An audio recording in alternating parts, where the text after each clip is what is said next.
All right, good evening, everybody. Thanks so much for being here. My name is E.R. Anderson. I'm the executive director of Charis Circle. Charis Circle is a nonprofit programming arm of Charis Books, and Charis Books is the South's oldest independent feminist bookstore. Um, thanks. Yeah, thank you. We're really excited to be here with all of you tonight to celebrate the brand new book from Jessica Fern and David Cooley, Transforming the Shame Triangle from Shame to Love Using Parts Work. We were really, really excited. Thank you, Vanna. To invite them here because their previous books have been among Charis's bestsellers for many, many years. So, Polysecure Attachment, Trauma, and Consensual Non-Monogamy was published by Thorntree Press in 2020, and that was Jessica's first book. That book has never stopped selling. And we have a big joke at Charis that other bookstores, in January, they sell diet books and we sell Polysecure. And also, sometimes like gay fertility books, those are the two things that are very popular. The Polysecure Workbook, Healing Your Attachment and Creating Security in Loving Relationships, was released in 2022. And David and Jessica are the co-authors of Polywise, a deeper dive into navigating open relationships, which came out in 2023. All, again, bestsellers for us. And this book has just arrived last month. So we're really delighted to have y'all here. We are very delighted, of course, to welcome our longtime friend and former housemate, Mara Collins, who once practiced in the space of Charis Books. Mara is a licensed marriage and family therapist here in Atlanta. She's been practicing for 15 years in Atlanta, integrating social justice and mental health. She's a queer white Jew who was raised by a pack of wild fundamentalist Christians. Mara is a harm reduction true believer, an existentialist through and through, and wants to be a toy maker when she grows up. She believes that one day Palestine will be free. She is captivated by all types of relationships, especially the ones inside ourselves. And our authors tonight, Jessica Fern is a certified clinical trauma professional and an integrative practitioner, drawing on decades of experience and training in somatic, narrative, psychotherapeutic, and spiritual therapies. Through her private practice, Jessica works with individuals, couples, and people in partnerships and relationships to help them break free from reactive patterns, cultural conditioning, insecure attachment, and past trauma, empowering them to embody new possibilities in life and love. And David Cooley is a professional restorative justice facilitator, diversity and privilege awareness trainer, and bilingual cultural broker. He is the creator of the Restorative Relationships Conversations model, a process that transforms interpersonal conflict into deeper connection, intimacy, and repair.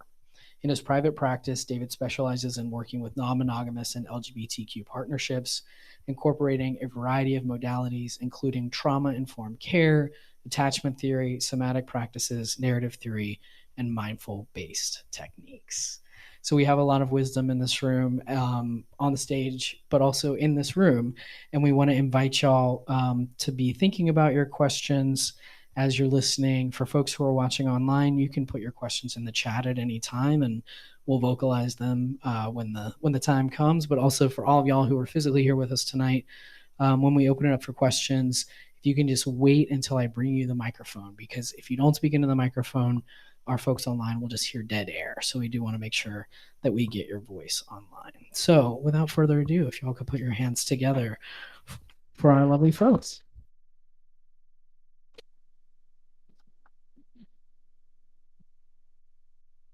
Oh my gosh, I'm so excited that you're here, and I'm kind of been fangirling out all day and listening to your interviews and things like that. So then when I saw you in person, it was just really cool. So thanks for coming. I really appreciate it. Thank you. Yeah, thanks for having us. Yeah, Thank this is actually a special area for me. I grew up in New York, but when I was 12, my dad and my stepmom and my three siblings moved just outside of Atlanta. So from 12 on, I spent a lot of time here, and my siblings grew up here. So yeah. Oh, cool. All right. So Special. you know Peachtree. Exactly. Yeah, One of those here. One of those is here, What is which is really sweet. Yeah. You have a sibling here? Yeah. Oh, cool.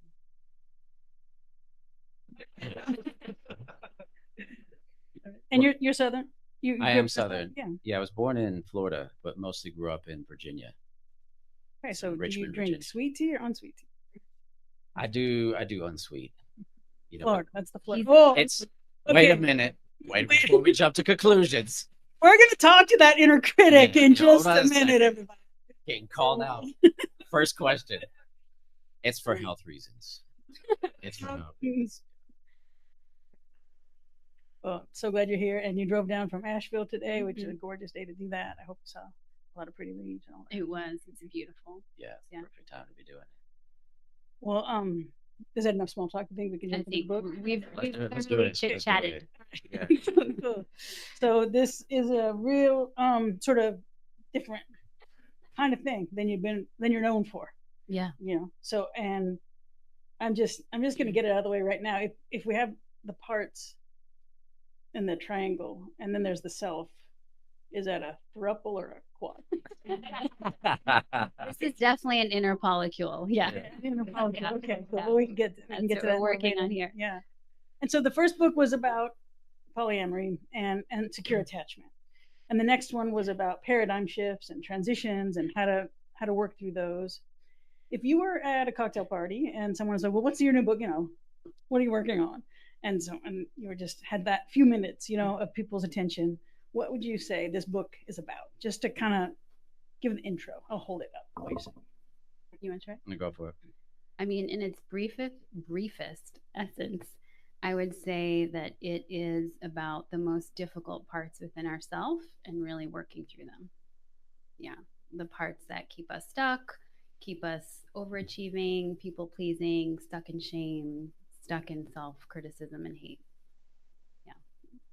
And on a practical level, it's Yeah. about how to change that relationship to those parts. And so there's sort of a radical notion that through this work, we can really change the way that we hear and experience our own inner voice. So it's really about relationship with self, but in a new way. Beautiful.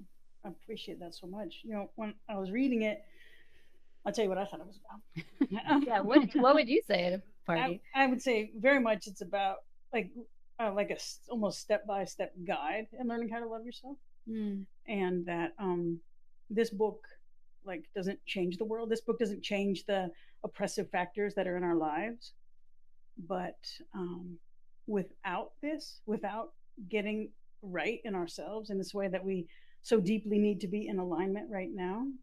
You know, the first Polywise was written in the sort of like the aftermath of the lockdown, right? And then this one you're mentioning Helene, so knowing that, you know, we're like right in it. This is very time stamped, that we can't even begin to really face head on what we're dealing with unless we're kind of like not beating ourselves up in our brains. And you're really talking about a way to undo that and to address that.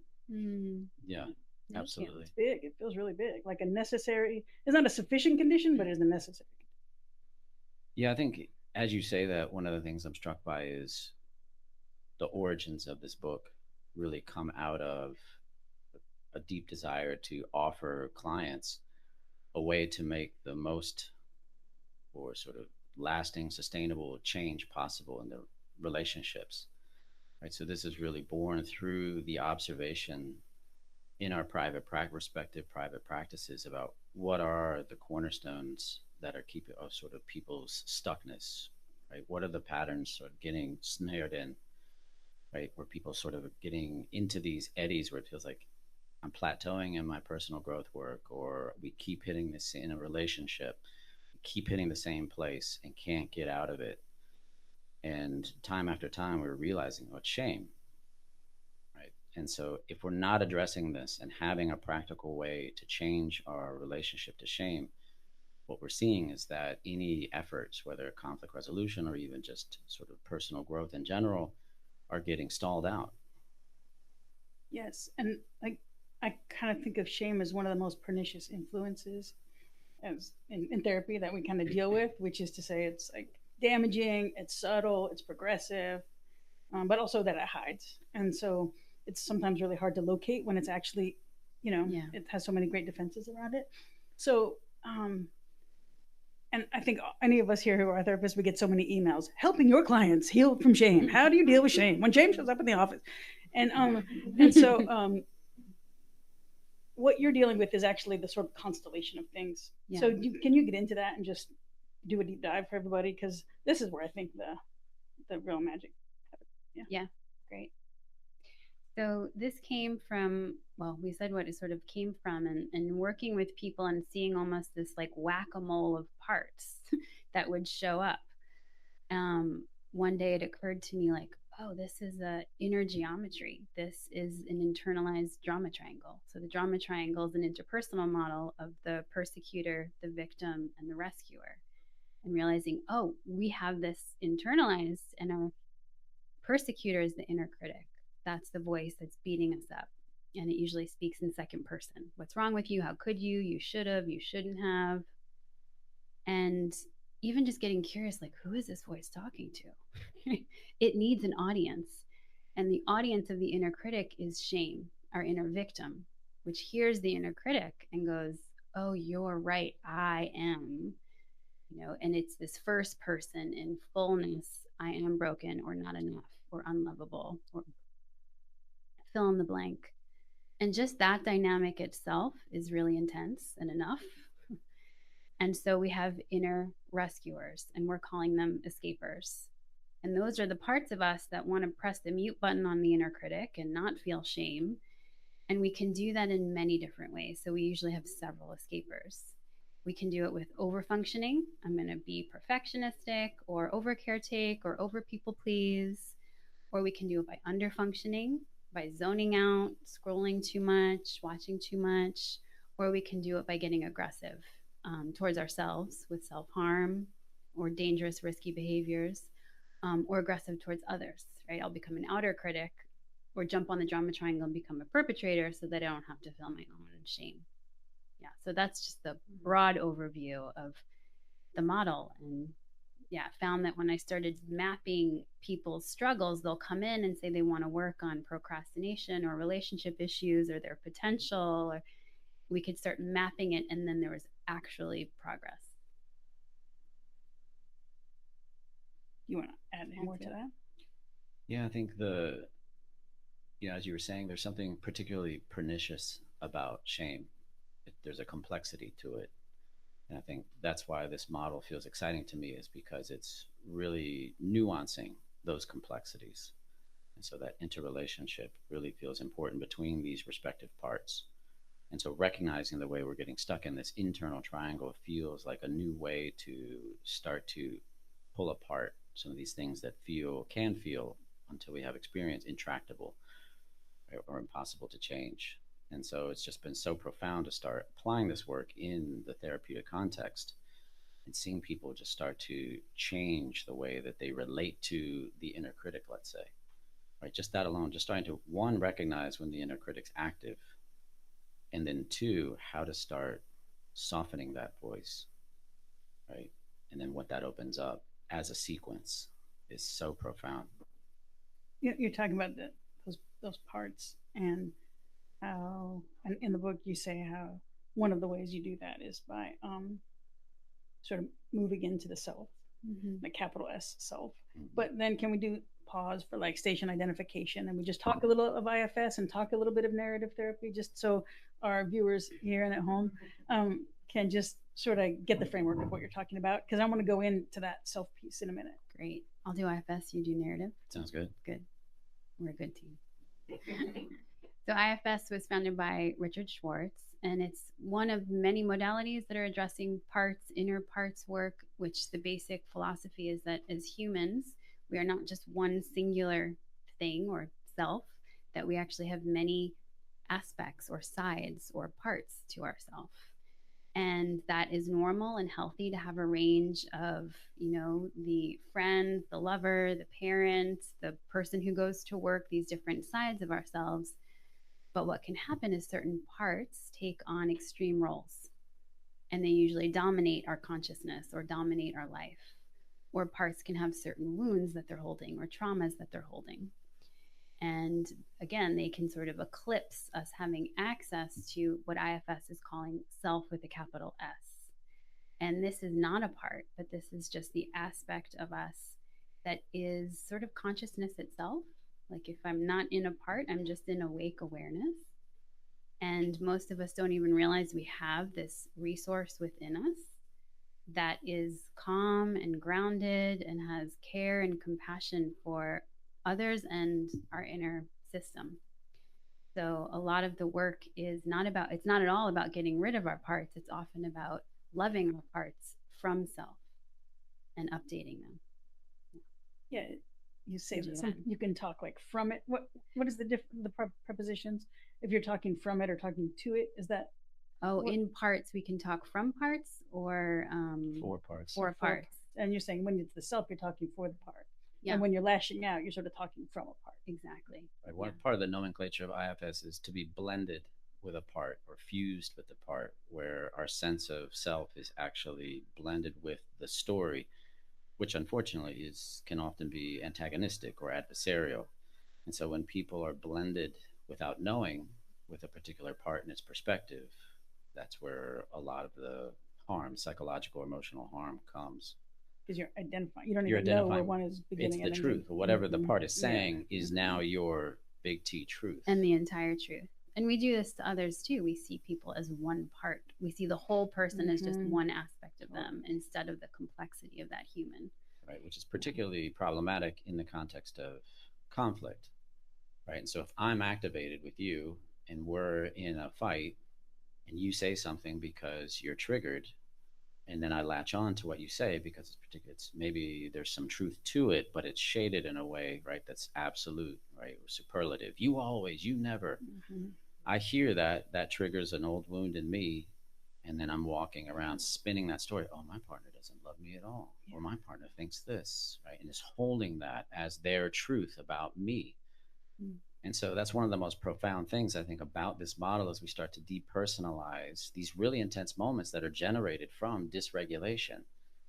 And that's one of the most liberating things to me, I think, about parts work, is that we start to de-identify with these parts, right? Not in a sort of a disassociative way or dismissive way, but we start to see the distance. Oh, these things are the product of dysregulation. Oh, these things are sort of the internalized stories from the outside world. These things are the harbingers of hurt that we're carrying, not my personality, not who I am. Right, that distinction can make all the difference in a conflict. Absolutely. If you can connect to that, you can start to regulate yourself, you can start to change the perspective, and you can hold your partner or partners differently. And we're talking about it so theoretically, like, isn't this wonderful? Let's just speak to our parts. This is for our parts. Yeah. But that's huge. Anytime, right? Anytime we can do it. Right? Absolutely. It's not just like an all or nothing thing, because you kind of sort of pick up the knack and then like a minute to learn, a lifetime to master. Absolutely. Oh, absolutely. Right. Getting reblended with parts. Sometimes it's great to be blended with parts. Actually, we can choose to be, but then some parts take over, and it's like, right, it's a practice. It's sort of a life practice. And that's, I think, the word that you're using that feels central is choice. Yeah. We're trying to cultivate a sense of agency. I think that's one of the most empowering things about this work in particular, is that it really allows people to have a new kind of relationship, a new kind of will and decision-making, intentionality around how not just we're responding to other people, but how we're responding to our own internal dialogue. Right? So we're creating a new kind of space, right, for a new kind of relationship. Well, yeah, and to even know that when you respond to another person, you are first responding to an internal dialogue, whether or not you clock that.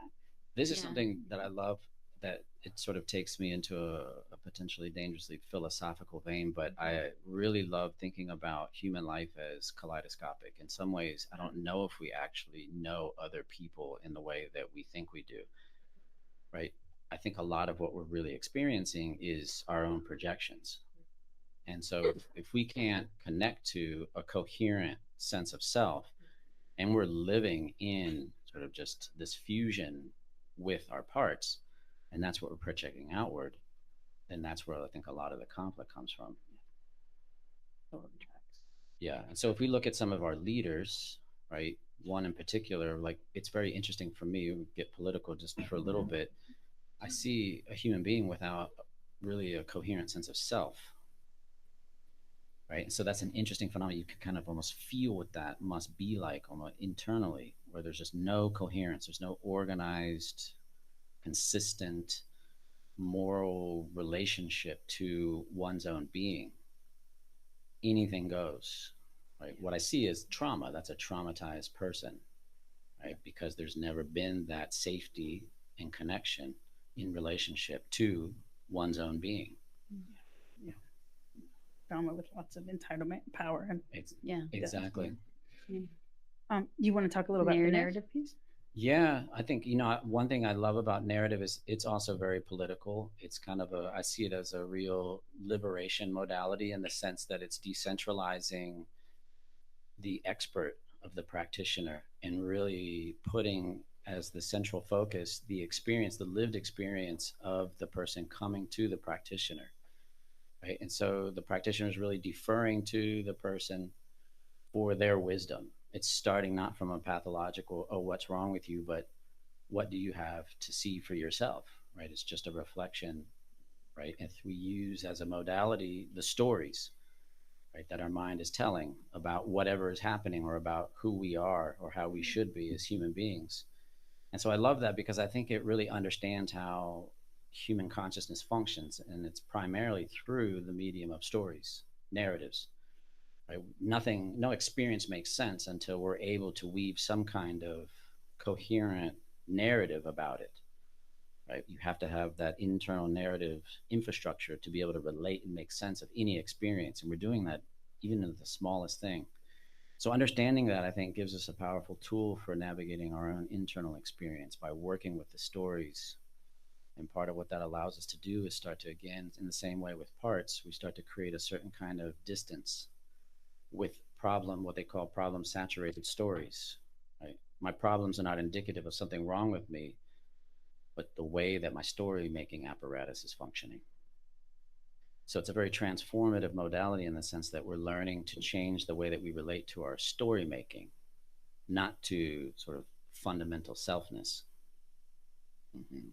And then if in so doing, you can even just begin to like pull out the shame part. If you can even begin to notice when you're like talking trash about your own self. Right. And like as the observer of someone in their own story, then absolutely. That's like, I think another feature of narrative that I love is that it's recognizing that a lot of the stories that are problematic or cause harm aren't our own. Yeah. We're telling someone else's stories. We've internalized those, right? And this is where we start to make really important intersections with larger systems of oppression, right? And so the self is really the intersection between these concentric circles of social experience, right? And so when we internalize a narrative about what's wrong with me, it's important to recognize that came from somewhere. Well, yeah, you were saying how that inner critic often says like you, and right. So it's like who are they talking to is what's wrong with me, but then who's saying it right. is the other piece. It's like where did you get that information? Right. Who got the inner critic? Where's the inner critic getting their information from? Yeah, like I come from Gen X. We like how like so many of us like you hear how parents talk to their kids now, and they're just like, would you like to put away your toys, or would you prefer? That's not how we were. It's not how it got formed, So there's some stuff to change there. Yeah, absolutely. Yeah. Right, we were on the tail end of like the tough love parenting, or don't spoil the child. Yeah, all of that. Right. Yeah, so many terrible methods that hopefully will get recycled. Right. But so in this piece about the self and how the self is telling the story, the self is sort of at the, I guess I almost think of it as like the stage where the things play out or something. How, when you're sort of envisioning people jumping into this work and looking at the parts, like how do you tell if it's a self or a part, or yeah, what does it feel like? What's the experience of that? Well, the experience of self can be vastly different. At this point, I experience it quite subtly. It just feels like I'm in a centered presence. But some people initially, when they start tuning into self, it can feel quite big, and they can use a lot of big descriptions of what that is. But the key distinction is that we know we're in a part when there's an agenda, and it could be a good agenda. It could be a great part of us, a creative part, but there's this sort of desire to do something, get something done, Whereas when we're in self, there isn't an agenda at play. There's just a sense of beingness. So it's kind of the difference between being versus doing. Yeah. That seems like a really clear sort of like check-in question. Check-in. Yeah. Right. Am I trying to do something right now, achieve something, prove something, avoid something, right? Or am I just abiding in self-awareness? Another way to help people really start to have an embodied sense of self is nervous system. Yeah. And this is something that we really focus on in quite a bit of detail because I think it's a really important part of the work that we're doing in general. And it's how do people relate to their own somatic experience? And so the self is really a regulated. For me, there's not a lot of difference between being in a regulated state, right, where you're calm, you feel safe, you feel connected, whether it's to yourself, to someone else, to life, existentially, right? So that sense of safe and connected really creates a very particular kind of resonance, harmonic resonance in our nervous system. Right? We feel different when we feel safe. Right? So if we're thinking about it from a polyvagal perspective, right, instead of being in a fight or flight state, like a sympathetic state, or in a shutdown, collapse state of dorsal, we're in that vagal state, ventral vagal, thank you, where everything feels fine, everything feels okay. There's nowhere to go, there's nothing to do. I'm all right as I am.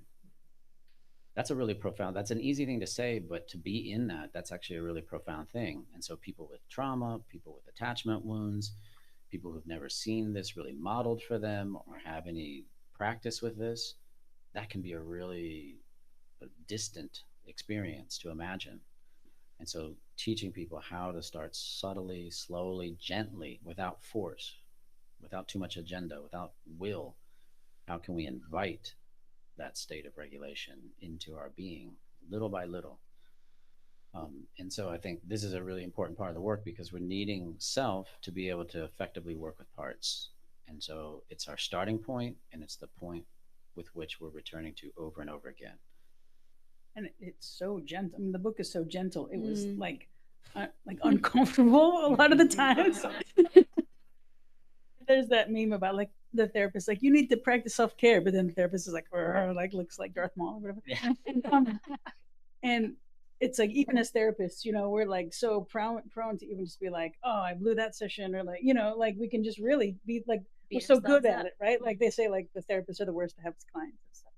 I'll have to ask my therapist about that, but it's disarmingly gentle book is, and to the point where at first I was just like raising a skeptical eyebrow, and then I was like, damn it, they're right. They eased us in. Yeah.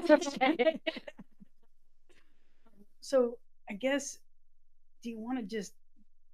I guess I want you to create for these folks that sort of beautiful, uncomfortable feeling I have inside of myself. It's like it's almost like taking a rubber band off your finger, and it's kind of uncomfortable when the blood goes back in the circulation, like being in, getting up from sitting, uncomfortably for a very long time. Okay. Like, there's some of that, you're talking about the ventral vagal. There's something that's just like a felt experience in reading the book. What are you doing? Tell them what you're doing. Because holidays are coming.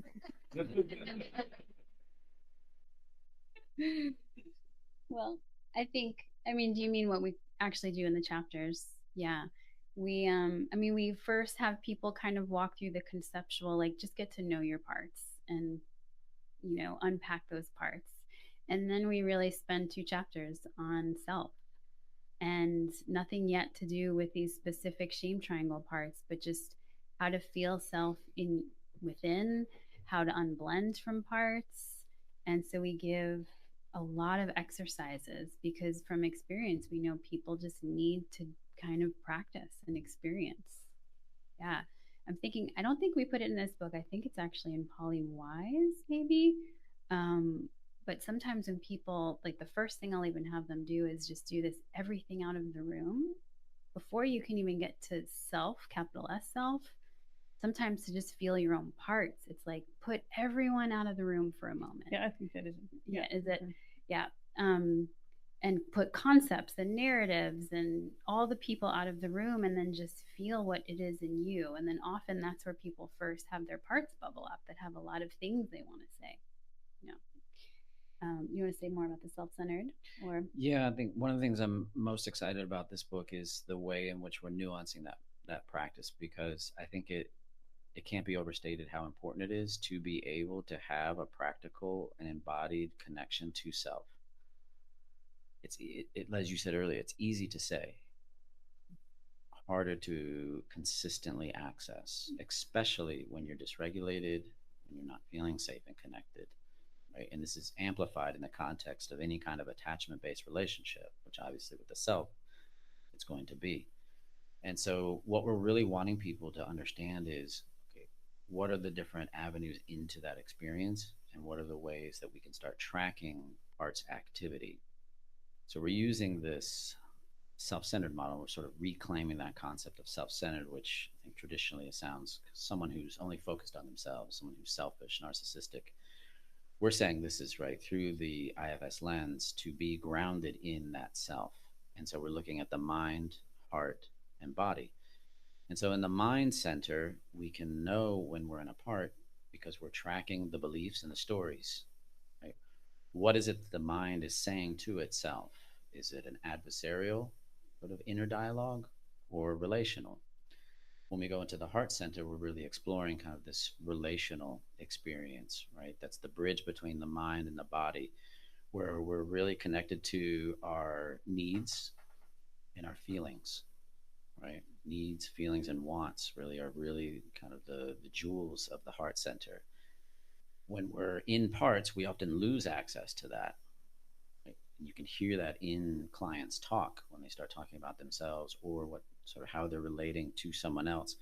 It's this sort of fuzziness or disconnection or kind of an amplification of needs and wants that isn't a negotiated thing, but can come out as a demanding thing, or like, you never give me what I want, or I can never have, right?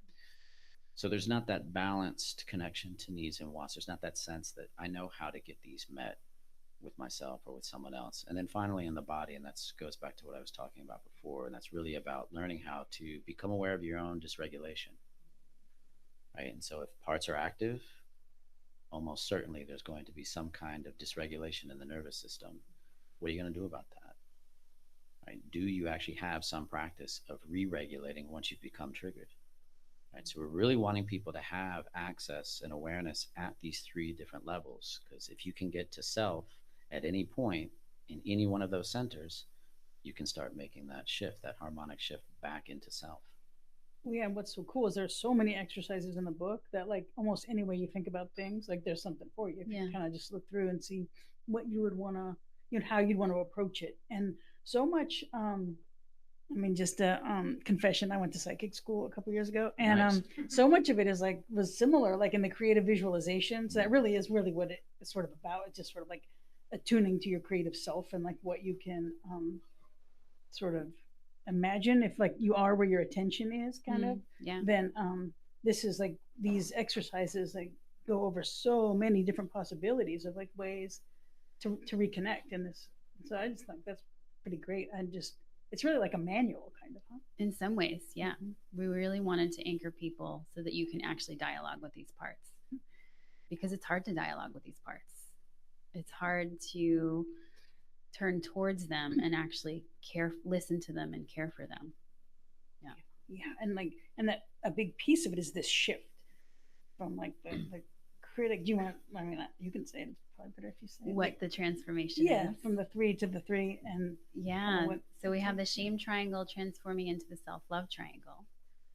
And instead of an inner system of shame, it becomes an inner system of care and love.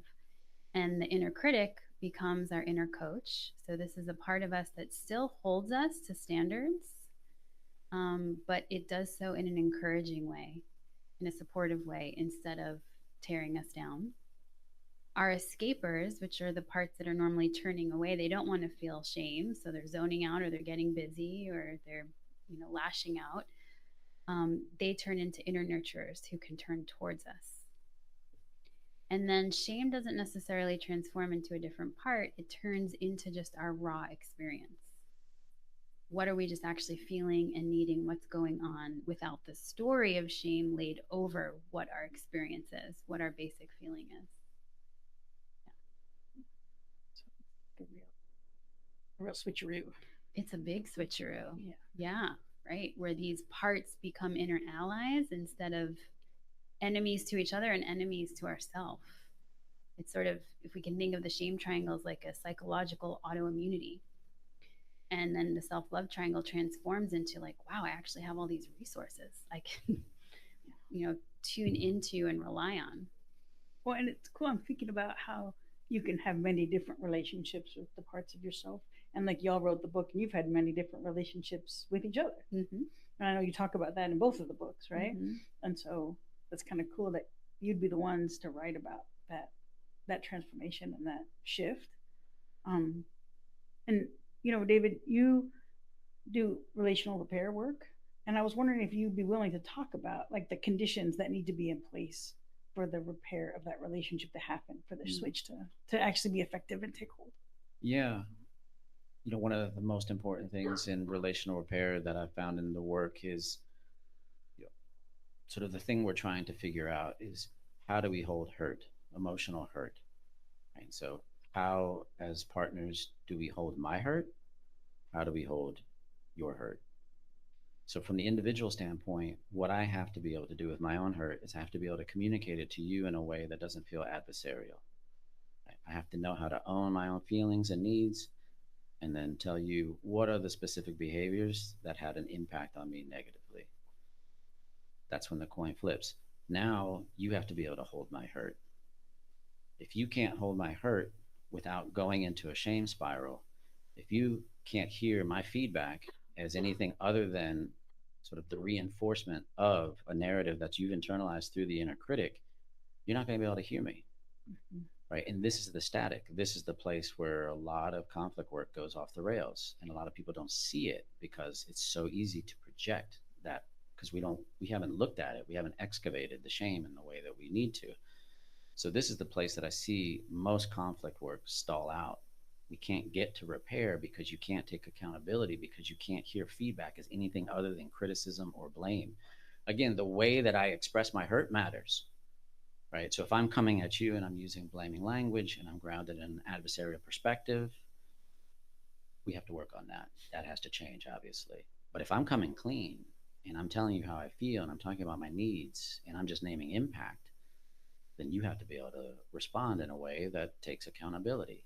I have to know that you can hear my hurt, understand what caused it, and then we agree, okay, what needs to be different so that that doesn't keep happening.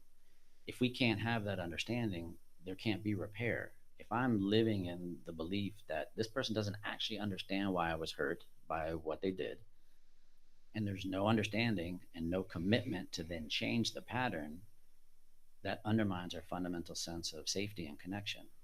We lose that, the attachment starts to wobble, and that's where things start to spiral out. But it starts with that shame in terms of that primary obstacle to being able to really be with what you need to tell me that didn't feel good in our relationship.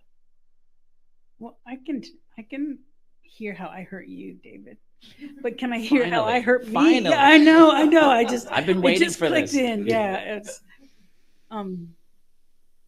I feel, but then inside, it's just, there's no check and balance. There's like, are you making eye contact? Are you thinking about other things? Just, are you escaping in this moment? So like, as a practitioner, like from a practitioner's point of view, or even maybe if you're trying to do it yourself, like, what is the kind of pivot point? I'm tracking first and foremost dysregulation, right? And then language. So I'm really listening to what's the person's nervous system doing? How are they presenting? Because you can kind of see when these parts start to get active. Posture changes, breathing changes, and then the language changes. Mm-hmm. One of the things that we're doing in the book too is teaching people how to really track the way that parts frame things. Right? Are they going into binary thinking, all or nothing thinking, black and white thinking, a fixed mindset? Well, this is just how it is. This is just how I am. That's just how you are. That's just how life is. Mm-hmm. Right? Or an expert mode. well, I know exactly what's true for you, and I know who you are in your essence, right? Or just a fundamentally adversarial, which kind of all of these have that flavor of just, why are you making me wrong? Why is it always like this? Right. So we're really wanting to be able to track kind of the ways that parts are starting to talk. That's what I'm listening for. Oh, this person just got activated. Oh, they're starting to change the way they think and feel. Oh, they don't feel safe and connected. So we're stopping and slowing down, and I'm asking, how are you feeling? What's happening in your body? Can you feel that? Do you have any connection to that? Is that safe to even do right now?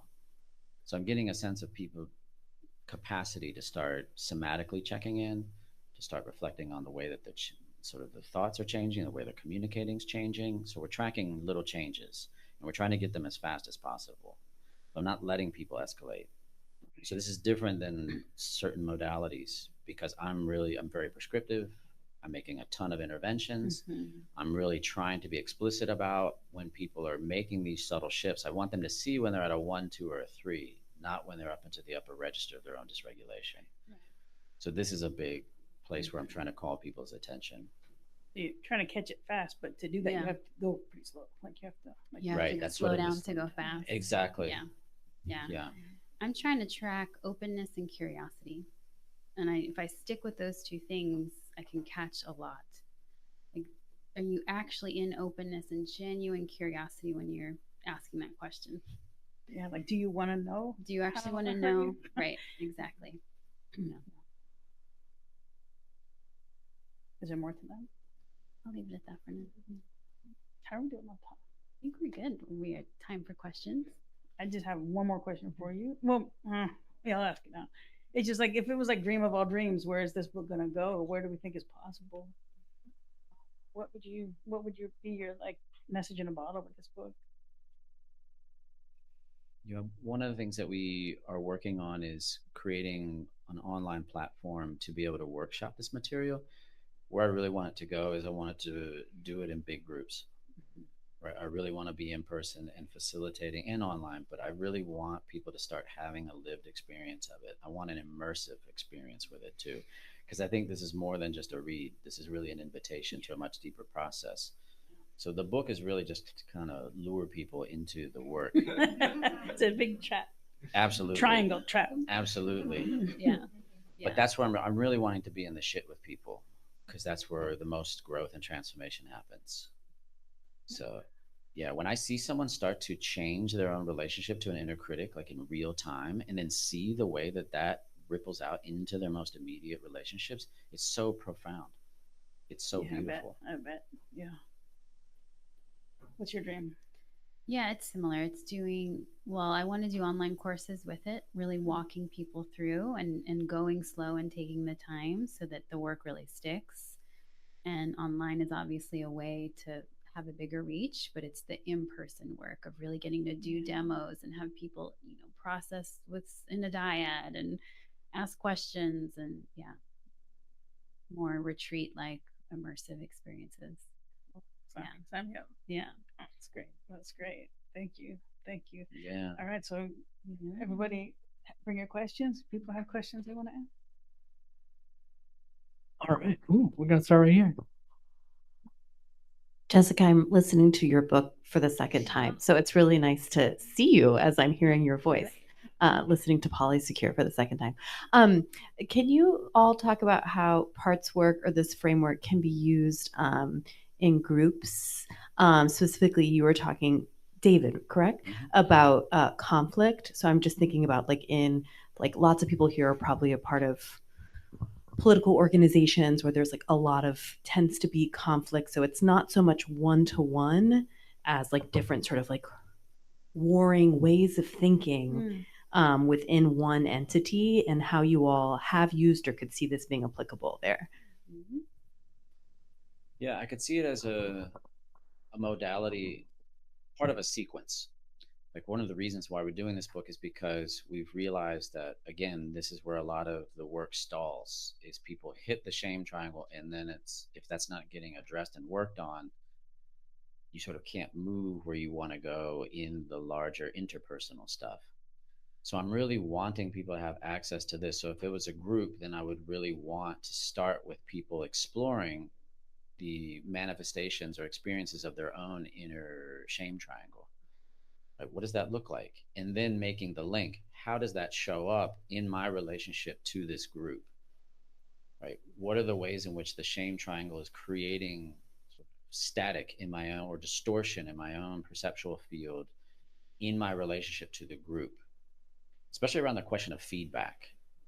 Right? This is one of the most important aspects of group experiences. Can we give feedback safely, right, without rupturing connections? This is one of the hardest things to do. This is one of the places where I see people really struggle in hearing what someone else is saying that may be hard to hear, right? Can we deal with our own shame to do that? So for me, it's like you're laying a foundation for deeper intimacy in a group context. But I want every client that I have to know this work. Mm-hmm. I'll add too, I was in a socially engaged Buddhist program years ago that was mostly activists. And we did this exercise where we each felt what it was like to be in the different drama triangle parts. So when I speak from the victim part of me around this issue that I really care about and that really matters, or when I'm in the persecutor, or when I'm in rescuer, and they weren't using self language, but it was more, what is it like to be in wise adult instead? And so then the room had this context for, okay, what part are you in right now? Oh, I'm in the rescuer, I'm in persecutor. Can I shift into wise adult? And it seemed to work through conflicts. It was incredible, much faster. But are you saying you practiced it outside of conflict so you'd know how to do it inside of conflict? Yes, but it was a group that there was a lot of conflict coming up within the group because we were dealing with very difficult diversity differences, and right. So because we had that context, we were able to work through our conflicts, and then we were theoretically as activists bringing it out into the world. Yeah. Thank you. I love that. That's a great question. We have an online question, more general. What are some of the most common stories of shame that your clients discuss?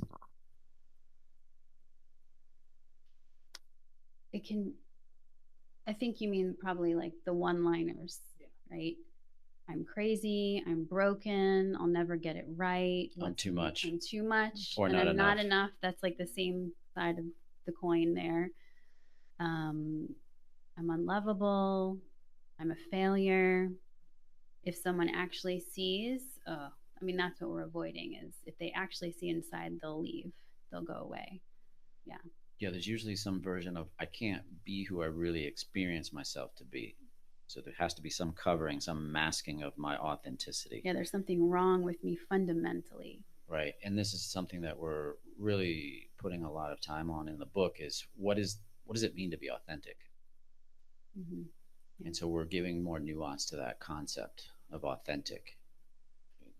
And it's not authentic in the sense of allegiance to a philosophy or principled system. It's an awareness of what your lived experience is, just as it is. So you may be crumbling inside and feeling horrible and sad and distraught or whatever it is, and that's your authenticity. You're authentically feeling broken. Mm-hmm. The self is the only part of you that can really be with that without spinning a story about it. We had a really amazing question. It reminds me of a question that we had last week at a different event, where sort of this, how do we use this to deal with what's happening in the world right now in this kind of context that we're living in? And it's interesting to think so much of the suffering that comes from our interfacing with the world the way it is right now is, we think, what's wrong with me that this is so hard for me? Why can't I just be over this? Or why can't I stay functional? Or why am I collapsing in the face? I should be stronger. Other people have it harder, right? These kinds of responses. What this is helping us do is be with the lived experience of, like, yeah, it's fucked up. We're living in fucked up times. Our nervous systems are getting racked. How can we be with that and not heap more derision on ourselves so that we're feeling more resourced, at least with ourselves? We have permission to be with our lived experience as it is. That's authenticity. Yeah.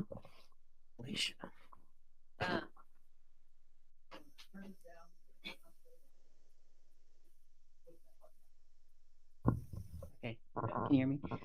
Hi, thank you. My question is, I've read Dick Short's book like a few times, and I recently reread it again like a month ago and discovered a new part, and I was like, oh my God, never end. So I feel like at this point, I've been doing IFS for a while, and I know all these parts, but like, who am I? And so that wasn't in his book. Maybe it's in your book. I'll find out. Interesting. But I'm like, okay, know you, but like, who is me? I don't even know now because I was so blended with those parts. So like, how do you get to that? I'd say it's probably not a singular answer of who am I. I mean, all of it is you. So my felt sense of me has more self energy in it at this point, but there are certain parts of me that I really like. And of course, those are the ones I want to identify more with. And there's certain parts of me I want to identify less with, but they're also, I know, a part of me. So I would say I'm all of it. But usually when we describe ourselves with personality traits or astrology, right, these are kind of the parts we're putting to the world, right? So that's you too. Yeah. But I think this allows you to choose, and it allows you to feel like those parts of you are in their strength or in their better versions or highest versions instead of in their reactive ways. Yeah. Yeah. Yeah, and there's something about the opportunity to sit in the uncertainty of self. Self is not about being certain per se, right? And so I think one of the fundamental frames I'm like to work with clients with around this question is it's not as much about who you are, but what you are.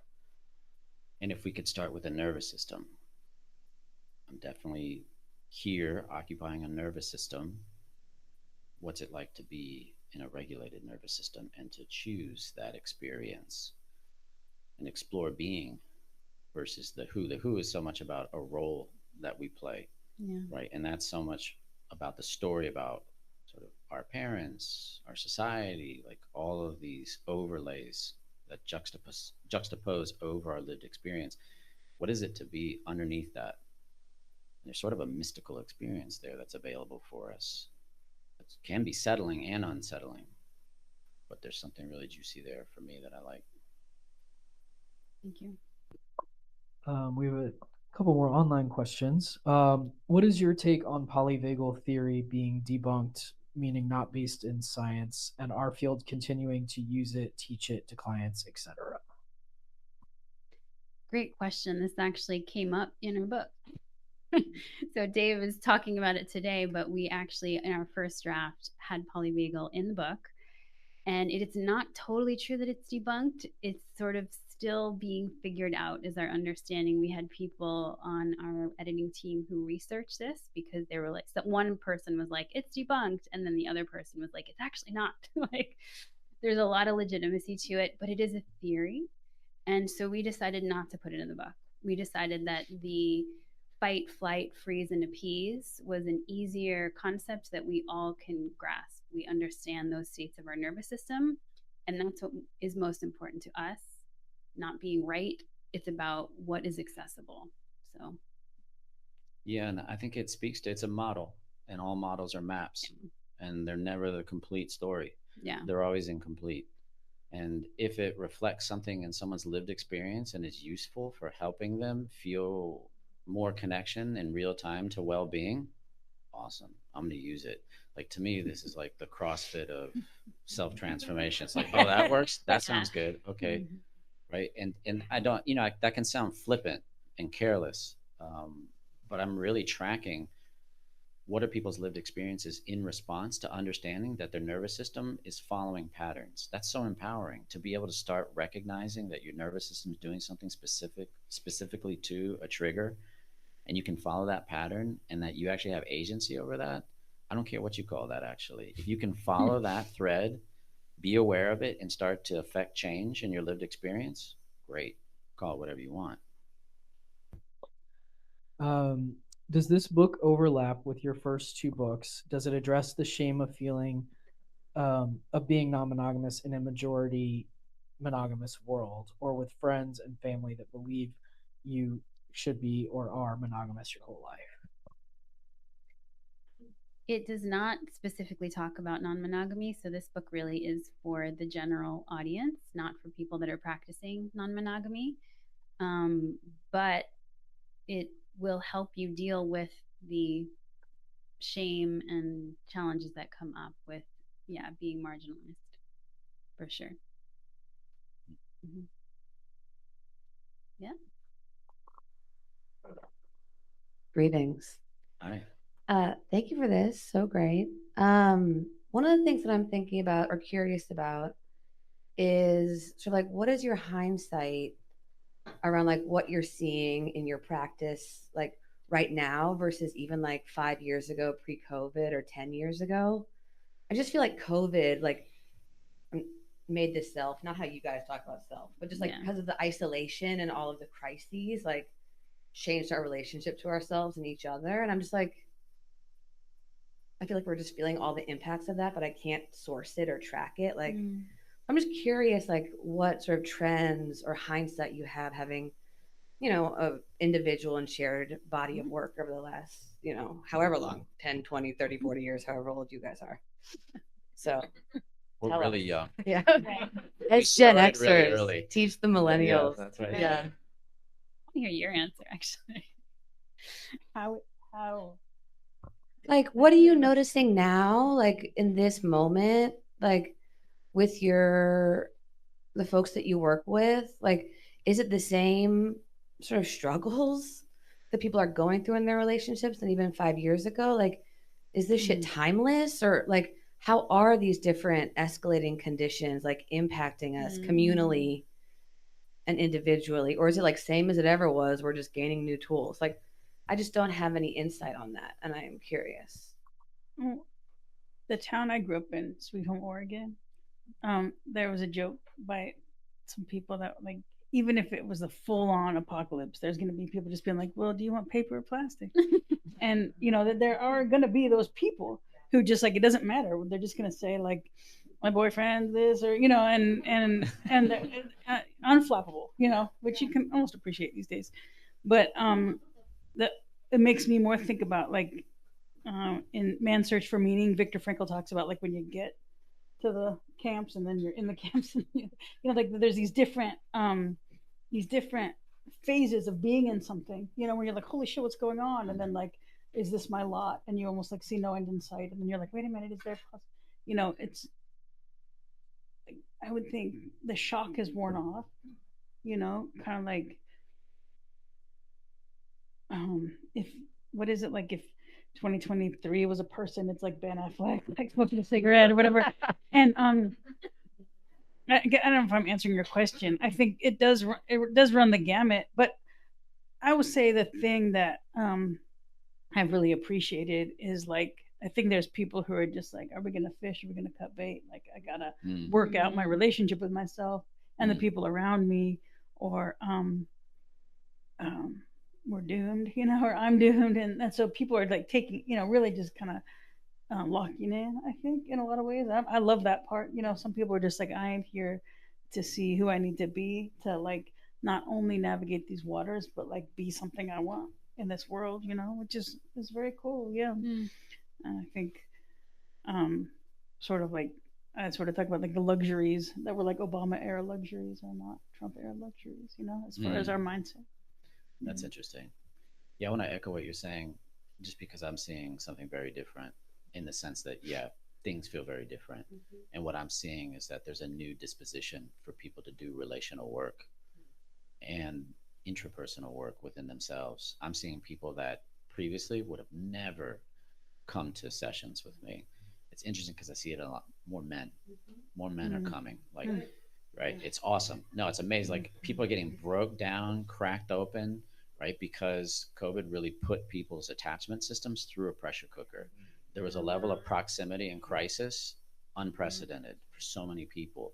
It's like, holy shit, I'm on the verge of losing the most important relationship in my life. There's often kids in the middle. It's like, okay, I need help. I don't know how to do this. I've never thought about this thing. What do I do? So it's kind of exciting. It's been a boon for my business, right? It's like, I feel like a warmonger who sells weapons. I'm like, crisis. Us and the bartenders. Yeah, exactly. Like, Stocks are up.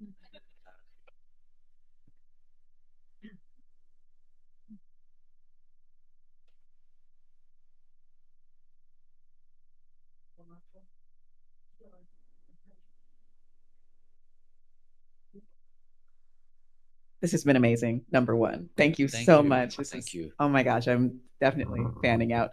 I'm a clinician. So one of the first questions Mara asked was like, what is the dream?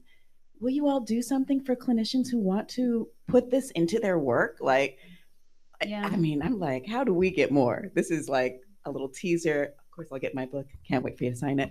But how will this continue for us who want to be on the ground? And because this is amazing. It's amazing. I'm loving it. It's a model. When you said that, I was like, those are vibes. That's my question. Thank you. Well, you just planted the seed. Yeah. It's funny, on the car ride here, we were talking about Dave's restorative relationship model and him wanting to do that as a train the trainer for practitioners. And so, yeah, you just planted the seed for us to do it with this someday. Yeah. Yeah. Yeah. I think that's a great place to Yeah. look forward and to wrap up. For all of our folks watching online, you can click the teal button to buy Transforming the Shame Triangle from Charis. We really do appreciate you when you buy your event books from us. Some folks asked in the Q&A where this talk will be available, and you can rewatch it anytime at the same URL where you're watching now, but it'll also go up on our YouTube channel in a couple days. So you'll be able to share it with more people because we want to get the word out. Charis's YouTube is just youtube.com/Charis Circle. So just check that out. You can also subscribe there for all of our events all the time. And for all of you who are here, you get first dibs on signed books. They are available up front with Sarah. Y'all are just going to stay put right where you are. I'll bring you some Sharpies and you can hang out and sign books, and everybody can ask their private questions they didn't want to ask on a microphone and chat with one another. I didn't want to say this. Be sure to ask lots of private questions tomorrow. Thank you all so much for being here. We really appreciate your work and all that you do for our community. So thank you.